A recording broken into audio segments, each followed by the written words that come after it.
स्नातक तृतीय वर्ष संस्कृत साहित्य के सभी विद्यार्थियों के लिए प्रथम प्रश्न पत्र में कठोपनिषद प्रथम अध्याय की 2 वल्लियाँ समाहित हैं पाठ्यक्रम में। प्यारे विद्यार्थियों, जैसा कि आप सभी अच्छी तरह से परिचित हैं कि प्रथम प्रश्न पत्र में आपके पाठ्यक्रम में 4 पुस्तकें हैं। ऋग्वेद के सूक्त, जिसे हम वैदिक सूक्त कहते हैं,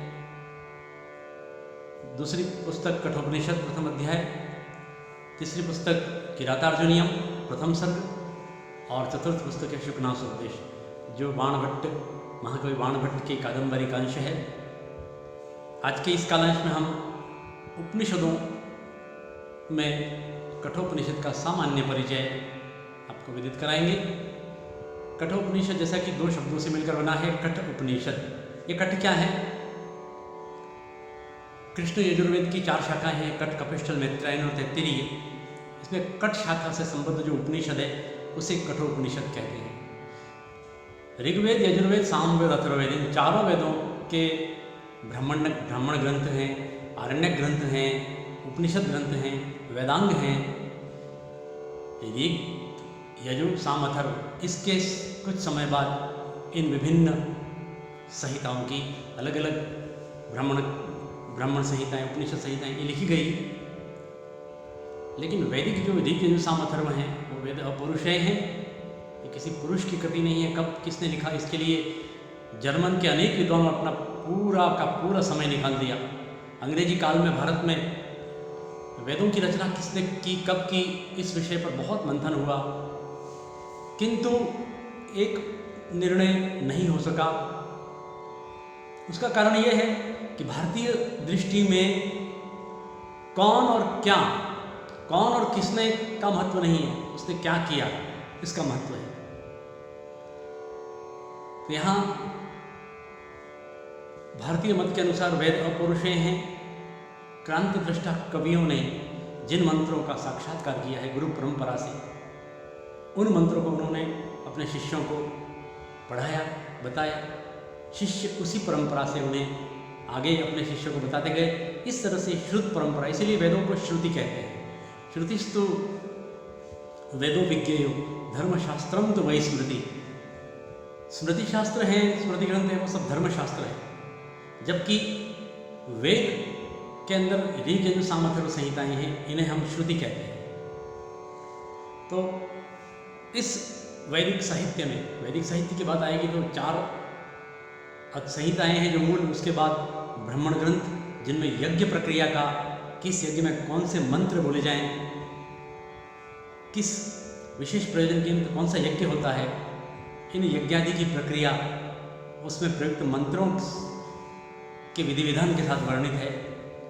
आरण्य ग्रंथ का तात्पर्य है अरण्य में बैठ करके, वानप्रस्थ का जो जीवन है, उस वानप्रस्थ के जीवन में अरण्य में बैठकर जिन ग्रंथों की रचना की गई, गुरु ने शिष्यों को जो ज्ञान प्रदान किया, आरण्य ग्रंथ उपनिषदों से एक कदम, हम एक ऐसा कह सकते हैं 19-20 का अंतर कह सकते हैं कि उपनिषदों का प्रारंभ अरण्य से ही होता है। आरण्य ग्रंथों से ही उपनिषदों की आधारशिला प्रारंभ हुई। तो यूँ कहें कि ये पहला सोपान है। लेकिन इसके बाद उपनिषद ग्रंथों की वेदों के अनुसार, वेदों की शाखाओं के अनुसार, जैसे आपको पता होना चाहिए कि आपको संस्कृत साहित्य का संक्षिप्त इतिहास संस्कृत प्रथम प्रश्न पत्र में न होकर के द्वितीय प्रश्न पत्र में है। इसलिए अगर आप संस्कृत साहित्य का इतिहास पहले पढ़ लेते हैं तो आप प्रथम प्रश्न पत्र के इन पुस्तकों को अच्छी तरह समझ पाएंगे, क्योंकि द्वितीय प्रश्न पत्र में संस्कृत साहित्य का इतिहास, दर्शन का उद्भव विकास और भगवद गीता के साथ प्रत्यय, अनुवाद और निबंध, ये द्वितीय प्रश्न पत्र में है। किंतु संस्कृत साहित्य का जब हम सामान्य परिचय कर लेते हैं तो हमें पता चल जाता है कि संस्कृत साहित्य से पहले एक वैदिक युग भी हुआ है, वैदिक साहित्य का इतिहास भी आता है। तो इस वैदिक संहिता में सर्वप्रथम विश्व की प्रथम धरोहर, आद्य रचना है ऋग्वेद। ऋग्वेद में ऋषियों ने चराचर संपूर्ण जगत की स्तुति की है। विभिन्नतः देवताओं की स्तुतियाँ की गई हैं, प्रधानतया किंतु वैदिक साहित्य में ऋग यजु साम अथर्व के बाद ब्राह्मण ग्रंथ, आरण्य ग्रंथ, उपनिषद ग्रंथ और वेदांग रचे गए। तो आपको यहाँ बता दें कि ऋग्वेद की मुख्यतः 5 शाखाएं, शाकल, वाष्कल, आश्वलायन, शांखायन, मांडुकायन, ये 5। इनमें वाष्कल वाष्कल शाखा का प्रचलन सुनने में आता है, लेकिन जो शांखायनी शाखा है वो एक तरह से लुप्त मानी जाती है। लेकिन एक बात और बता दें कि हमारा बांसवाड़ा है, इसे लघुकाशी भी कहते हैं, और आज भी शांखायनी शाखा जो भारत में लुप्त प्राय हो गई है, उसके शांखायनी शाखा के श्रुत पाठी, वेद पाठी विप्र अभी भी जीवित हैं और उसी परंपरा से पाठ कर रहे हैं शांखायनी शाखा के। तो उस शाखा को सहेजने, संरक्षित, सुरक्षित रखने के लिए अनेक प्रयास हो रहे हैं। तो ऋग्वेद की 5 शाखाएं, इसके बाद यजुर्वेद की बात आती है। तो यजुर्वेद की 2 शाखाएं हैं, शुक्ल यजुर्वेद, कृष्ण यजुर्वेद। इसका नाम क्यों पड़ा है इसकी हम चर्चा बाद में करेंगे। शुक्ल यजुर्वेद की 2 शाखाएं हैं, कारण और माध्यन्दिनी शाखा, जबकि कृष्ण यजुर्वेद की शाखाएं 4 हैं, कठ, कपिष्ठल, तैत्तिरीय और मैत्रायणी। इसमें जो कठ शाखा है इसका संबंध उपनिषदों की दृष्टि से, इसलिए इसका संबंध ये कृष्ण यजुर्वेद की कठ शाखा से संबद्ध उपनिषद, इसलिए इसे कठोपनिषद कहते हैं। अब इसकी चर्चा करते हैं कि अभी हम लिखा, आप परिचय में देख पा रहे हैं कि कृष्ण यजुर्वेद की कठ शाखा के अंश के रूप में प्रसिद्ध कठोपनिषद है। इसमें कितने अध्याय हैं? कुल 2 अध्याय हैं। अब 2 अध्यायों में वल्लियाँ हैं, 3-3 वल्लियाँ हैं। खंड, वल्ली से मतलब विभाजन। तो हमारे पाठ्यक्रम में प्रथम अध्याय की प्रथम 2 वल्लियाँ हैं। ऐसे पूरे कठोपनिषद में अगर किसी घटना का, किसी इतिवृत्त का, किसी विषय वस्तु का प्राधान्य है, वो है यमनचिकेता आख्यान। बहुत प्रसिद्ध है। भारतीय धर्मशास्त्र, अध्यात्मशास्त्र, दर्शन के केंद्र बिंदु में ऐसे आख्यान हैं। इन आख्यानों, उपाख्यानों में जो विषय है, जो अध्यात्म है, जो दर्शन है, ये विश्व साहित्य को अपनी ओर आकर्षित करता है कि ऐसा विषय वस्तु विश्व के किन्हीं अन्य ग्रंथों में नहीं है। अगर हम तुलना करें तो विश्व की अन्य भाषाओं में जो साहित्य है उसमें मनोरंजन हो सकता है, लेकिन उसमें भी ट्रेजेडी, हिंसा और दुखांत इतिवृत्त ज़्यादा है।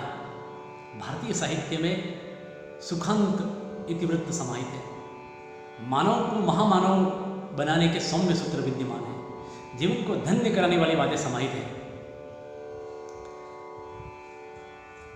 तो कठोपनिषद के यमनचिकेता संवाद आख्यान का जो महत्व है वो इतना द्विगुणित है, इतना महान है। विद्यार्थी धन्य हैं जो इसे पाठ्यक्रम में पढ़ते हैं। अगर पाठ्यक्रम में नहीं है फिर भी ये हर व्यक्ति के लिए एक उपादेय है, क्योंकि आज के वैश्विक वातावरण में इसकी सख्त आवश्यकता है, इसकी क्रियान्विति आवश्यक है। हम रामायण क्यों पढ़ते हैं? क्योंकि राम जैसा पुत्र हो, राम जैसा मित्र हो, राम जैसा पति हो, राम जैसा राजा हो, राम जैसा भाई हो, राम जैसा स्वामी हो। सब आदर्श एक मर्यादा पुरुषोत्तम के रूप में भगवान रामचंद्र ने जैसा जीवन उनका वृत्तांत है, उनसे हर व्यक्ति को सीख लेना चाहिए। इसीलिए रामायण है। शुभ में प्रवृत्ति कराती है भारतीय साहित्य और अशुभ से निवृत्त कराता है भारतीय साहित्य। तो वैदिक साहित्य में उपनिषदों में जो 10 उपनिषद हैं, वैसे तो उपनिषदों की संख्या 108 मानी जाती है। जैसे मनके में 108 माला में 108 मनके होते हैं, वैसे ही उपनिषदों की संख्या 108, कभी 108 उपनिषद हुआ करते थे।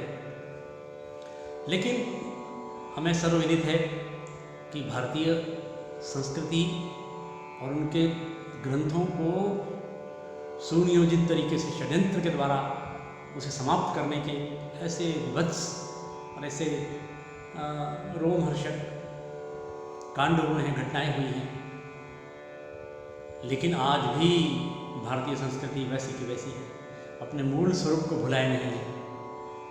इकबाल ने कहा है ना कि कुछ बात है कि हस्ती मिटती नहीं हमारी। उसका नींव में पड़े हुए ये वैदिक साहित्य, वैदिक ग्रंथ हैं, रामायण महाभारत आदि भारतीय साहित्य के, संस्कृत के ग्रंथ हैं, वैदिक और संस्कृत के, जिसके कारण यूनान मिश्र रोमा मिट गए सब जहाँ से, लेकिन अभी है बाकी नामो निशा हमारा। कुछ बात है कि हस्ती मिटती नहीं हमारी। प्यारे छात्रों, कठोपनिषद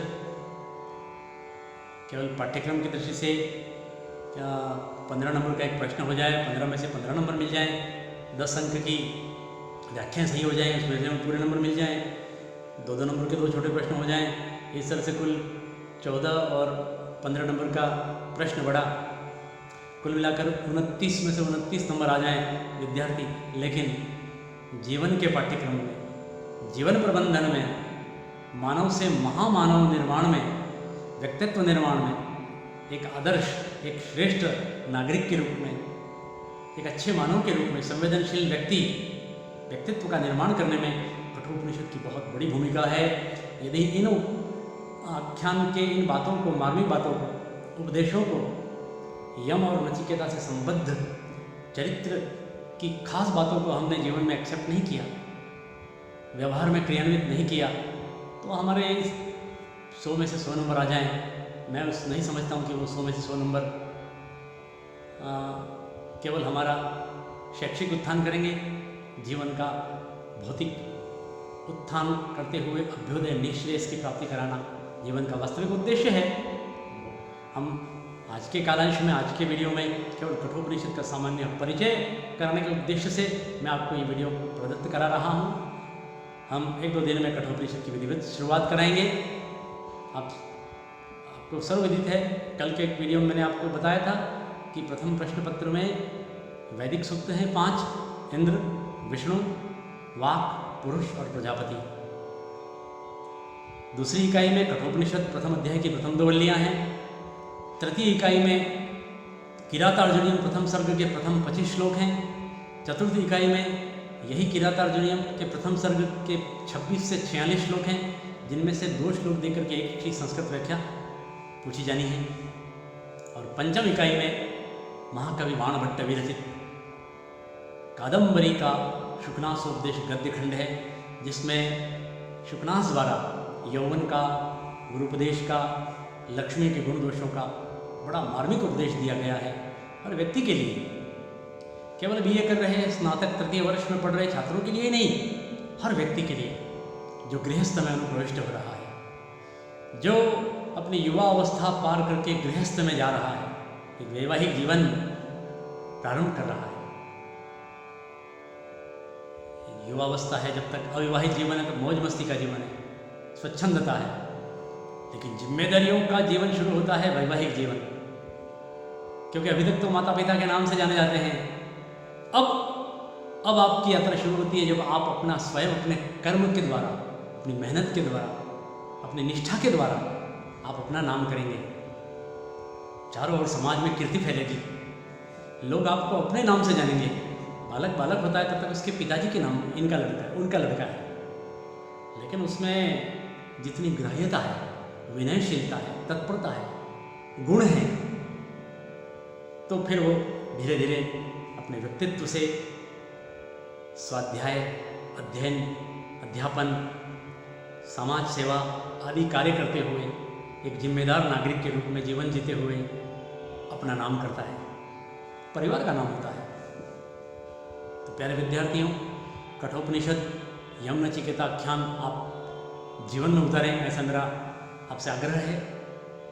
नचिकेता और यम की ये बातें बहुत उपादेय हैं, इस समय धरती पर बहुत ज़रूरत है इसकी, क्योंकि हम यंत्रों के अधीन हो गए हैं। एक समय था जब हम सब देवाधीनम जगत सर्वम ये कहते थे। आज भी ईशावास्यमिदं सर्वम यत् किंच जगत्या जगत हम बोलते हैं, सुनते हैं, समझते हैं, लेकिन अब मानव जीवन यंत्रवत हो गया, यंत्राधीन हो गया। अब मेमोरी के लिए हम अपने दिमाग पर जोर कम लगाते हैं, अपने मोबाइल में सेव कर लेते हैं। खुद के नंबर के अलावा कभी कभी खुद का नंबर भी याद नहीं रहता है। तो आज के इस तकनीकी युग में, सूचना प्रौद्योगिकी के युग में ऐसे संवाद बहुत दुर्लभ हैं जो जीवन मूल्यों की महान सनातनी संस्कृति के संप्रसार करने का उद्देश्य लिए हुए हैं, हमें शिक्षा देते हैं। जैसा आपने भगवद गीता के बारे में अभी हमने पिछले वीडियो में 20-25 वीडियो में आपको बताया, द्वितीय अध्याय सांख्य योग नाम द्वितीय अध्याय के 72 श्लोक। तो ठीक आपको ध्यान रहे कि कठोपनिषद का यम नचिकेता संवाद और भगवद गीता का कृष्ण अर्जुन संवाद थोड़ा सिमिलर है, समान है। आत्मा की अमरता के विषय में कुछ बातें हूबहू हैं, थोड़ा सा अंतर है, कुछ श्लोक यथावत हैं, लेकिन इसके अलावा कुछ बातें हैं। कौन सी बातें हैं? फलक पर लिखा हुआ है कि श्रेयस और प्रेयस, अविद्या और विद्या। ये विद्या क्या है, अविद्या क्या है? तो हम अपने अध्ययन काल से प्रारंभ करते हैं, हमें सुक्तियाँ दिखाई देती हैं। अनेक विश्वविद्यालय भारत में हैं, उनमें ध्येय सुक्तियाँ लिखी होती हैं। अविद्या मृत्युम त्यक्त्वा विद्यामृतमश्नुते। अविद्या से मृत्यु को पार करके विद्या के द्वारा हम अमरत्व प्राप्त करें। इस बात को आप समझें कि विद्या विन्दते मृतम, विद्या के द्वारा अमृतत्व को प्राप्त करें, प्राप्त होता है। कैसे? विद्या के द्वारा अमरत्व। तो इसका मतलब यह है विद्या, हम जैसे विद्या समझते हैं, वो विद्या क्या है, उसका स्वरूप क्षेत्र क्या है? प्यारे छात्रों, विद्या का मतलब भारत का शुद्ध अध्यात्म ज्ञान। ये जिन ग्रंथों में भरा पड़ा है, जिन्हें हम शास्त्र कहते हैं, ये सभी विद्या के प्रतिनिधि ग्रंथ हैं। साइंस, कॉमर्स, आर्ट्स के जो सब्जेक्ट्स हैं, इतिहास, भूगोल, फिजिक्स, केमिस्ट्री, बॉटनी, जूलॉजी, प्रबंधन के सभी विषय, सूचना प्रौद्योगिकी के विषय, आईटी के, कंप्यूटर के, ये सब अविद्या की श्रेणी में आने वाले ग्रंथ हैं। अविद्या का मतलब, अविद्या भी आवश्यक है और विद्या भी आवश्यक है। अविद्या का मतलब क्या हुआ? Material science. अभी मैंने जो कहा वो सब मटेरियल साइंस में आता है। जीवन के भौतिक उन्नयन के लिए मटेरियल साइंस में पारंगत होना, प्रवीण होना जरूरी है। आज आप देखें आईटी सेक्टर में बहुत सारी नौकरियां हैं, प्रबंधन मैनेजमेंट में बीबीए एमबीए करके लोग नौकरी पा लेते हैं। तो ये सब अविद्या की श्रेणी में। जीवन में भौतिक उन्नयन के लिए, रहन सहन, अपने सभ्यता के लिए, अच्छा जीवन जीने के लिए, सुख प्राप्त करने के लिए, अच्छा पैकेज, अच्छी नौकरी पाने के लिए, यह विद्या। लेकिन लक्ष्य क्या है? विद्या, अध्यात्म। हमें अपने होने का एहसास हो कि मैं आया हूँ, मेरा जन्म हुआ है, मेरे जन्म का क्या औचित्य है, क्या अच्छे कपड़े पहनना, खाना खाना, डू ऐश, ये जीवन है? नहीं, ये जीवन नहीं है। ये जीवन का एक पक्ष है। ये अच्छी बात है, सुख चिंतन सापेक्ष होना चाहिए, मानव जीवन सुख भोग के लिए है। लेकिन केवल सुख ही सुख पाना, सुख में अध्यात्म समाहित होना, ये सबसे बड़ा सुख है। अगर व्यक्ति सुख भोग में प्रज्ञा रहित होकर सुख भोग करे, बुद्धि का विपर्य करके सुख भोग करे, तो फिर मानव और पशु में कोई अंतर नहीं है। जैसा आप जानते हैं, एक श्लोक है, आहार निद्रा भय मेधुनम च सामान्य में तत् पशुभे नराणाम धर्मो ही देशामधिको विशेषो धर्मेण ही न पशुभिः समाना। धर्म का मतलब यहाँ क्या है? उचित अनुचित का अंतर करने वाली प्रज्ञा, विवेक, बुद्धि। तो अभी बात कर रहे हैं हम यम नचिकेताख्यान वाले कठोपनिषद में प्रेयस और श्रेयस मार्ग की। जीवन में प्रेयस मार्ग सबको अच्छा लगता है, कौन नहीं जाएगा प्रेयस मार्ग पे? लेकिन प्रेयस मार्ग को लक्ष्य रूप में न लेकर के श्रेयस मार्ग का अवलंबन करना, ये बहुत बड़ी बात है। सन्यासी नहीं बनना, हमें जीवन में सुख भोग करते हुए एक अध्यात्म उन्मुख जीवन की ओर जीना, प्रयाण करना, जीवन के बारे में समझना, आत्मा क्या है, शरीर क्या है, मोक्ष क्या है, जगत क्या है, कर्म क्या है, तो दर्शन बुद्धि, फिलॉसफी विषय नहीं है, लेकिन जीवन के इस यात्रा में हमें अपना स्वयं का दर्शन तो क्लियर होना चाहिए। मैं कौन